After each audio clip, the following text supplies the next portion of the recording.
Good evening all of you are most welcome in nursing innovation. तो आज फिर से आपके लिए एक नए टॉपिक का एमसीक्यूज लेके आए and topic is renal failure. So let's we start. Question क्या है? Need of which electrolyte replacement in a client who receiving furosemide या लासिक्स। एक पेशेंट है जो कि फ्रोसेमाइड या फिर लासिक्स डायूरेटिक ले रहा है, तो उसके अंदर कौन से इलेक्ट्रोलाइट रिप्लेसमेंट की नीड होती है। यानी कि इस क्वेश्चन का मतलब ये हुआ कि कौन सा इलेक्ट्रोलाइट है वो की डेफिशिएंसी हो जाती है जो फ्रोसेमाइड या लासिक्स ले रहा है उस पेशेंट के अंदर, तो उसकी अपने को कौन सा जो इलेक्ट्रोलाइट रिप्लेसमेंट करना है। ओके, आई थिंक क्वेश्चन समझ में आ चुका होगा आपको। तो फर्स्ट ऑप्शन है सोडियम देना है उसको या पोटेशियम देना है, थर्ड ऑप्शन क्लोरीन या फिर डी मैग्नीशियम। तो कोई पेशेंट फ्रोसेमाइड ले रहा है तो उसके अंदर कौन से इलेक्ट्रोलाइट रिप्लेसमेंट की नीड होती है, वो आपको करेक्ट आंसर चुनना है इसके अंदर।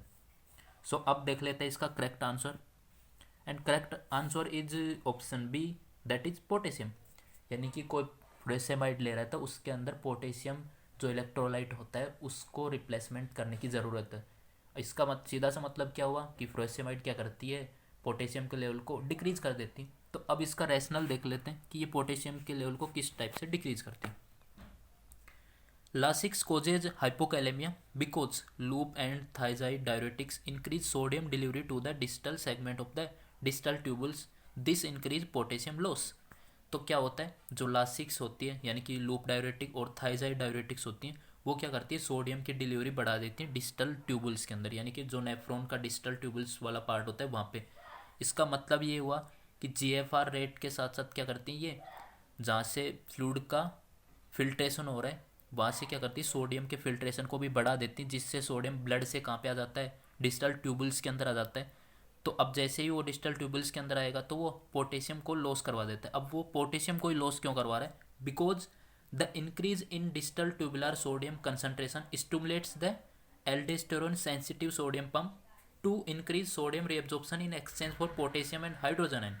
तो क्या करता है कि जैसे ही वहाँ पे सोडियम आयन डिस्टल ट्यूबल्स के अंदर चले गए तो एल्डोस्टेरोन सिस्टम एक्टिवेट हो जाता है, जिससे क्या होगा, सोडियम का रीअब्जॉर्प्शन बढ़ जाएगा। मतलब कि डिस्टल ट्यूबल्स से सोडियम ब्लड के अंदर एब्जॉर्ब होने लग जाता है, रीअब्जॉर्प्शन होता है। और जैसे ही सोडियम का लेवल बढ़ जाएगा ब्लड के अंदर तो ऑटोमेटिक पोटेशियम का एक्सक्रीशन बढ़ जाता है, क्योंकि सोडियम और पोटेशियम एक दूसरे के रेसिप्रोकल होते हैं। सोडियम का लेवल बढ़ेगा तो पोटेशियम का लेवल कम हो जाएगा, पोटेशियम का लेवल बढ़ता है तो सोडियम का लेवल कम हो जाता है। ओके, तो इस तरीके से ये पोटेशियम के लेवल को कम कर देता है, यानी कि हाइपोकैलेमिया कर देता है। इसीलिए अगर कोई पेशेंट लूप या फिर थाइजाइड डायरेटिक ले रहा है तो उसको पोटेशियम देने की ज़रूरत होती है। ओके, अगर पोटेशियम नहीं दिया तो हाइपोकैलेमिया डेवलप हो जाएगा, और हाइपोकैलेमिया मेन जो कंडीशन होती है जो कि डिसअरिथमिया होती है उसको लीड करेगा, और पेशेंट की डेथ भी हो सकती है अगर ये नहीं किया गया तो अपने को क्या ध्यान रखना है, कोई अगर फ्रेसेमाइड या फिर थाइजाइड डायरेटिक ले रहा है, सॉरी लासिक्स या फिर थाइजाइड डायरेटिक ले रहा है, तो उसको क्या करना है, पोटेशियम सप्लीमेंट देना है, उसे इंस्ट्रक्ट करना है कि उसको पोटेशियम रिच डाइट लेनी है।